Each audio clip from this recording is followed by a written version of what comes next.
Am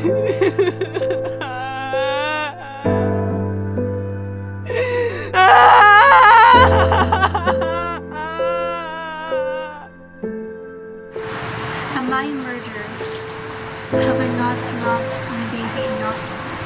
Then why did I have to hide? These were Jessica's words one night as she laid in the arms of her mother, sobbing and breaking down.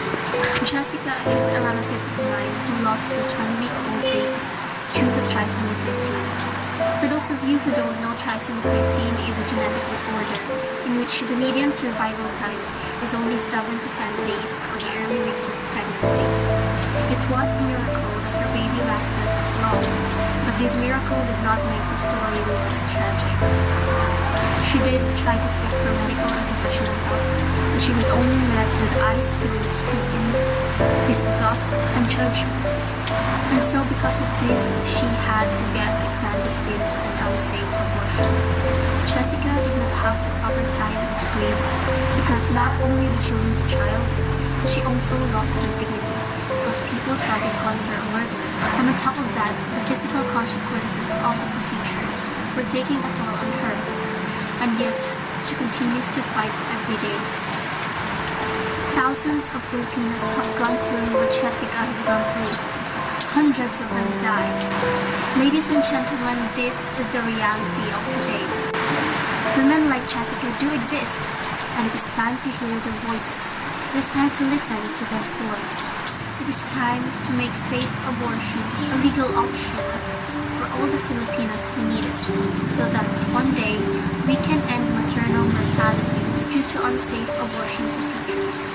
Now before you roll your eyes, scrunch your nose, or purse your lips, let me feed you with the truth. Women have abortions regardless of whether or not the procedure is legal, and the restrictions just make it less safe.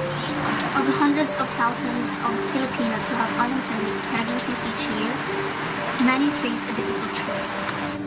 Either give birth to a child they are not prepared or able to care for, or obtain a clandestine and often unsafe abortion procedure. Abortion is common in the Philippines.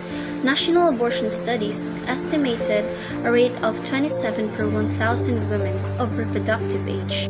And note that this rate is higher than that of the Southeastern Asia as a whole. Contrary to common Filipino notion, abortion can actually be used in the most humane way possible to save lives. Safe and legal abortion allows professionals to save mothers' lives, therefore allowing future conceptions. Other than that, there is no credible evidence that making abortion accessible would make people use it as a primary method of birth control.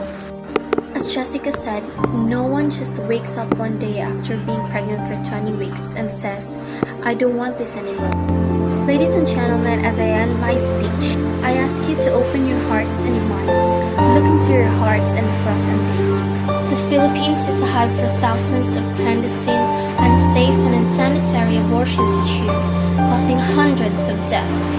Many women who die or suffer from these complications fear condemnation, stigmatization, or worse, imprisonment for a situation they had no full control over. It is time to hear their pleas. It is time to make abortion a legal option for Filipinos who need it. It may not save a child's life, but it will save its mother's. And a life saved is better than no salvation at all. Spread the word and save lives today. And remember, one is better than none.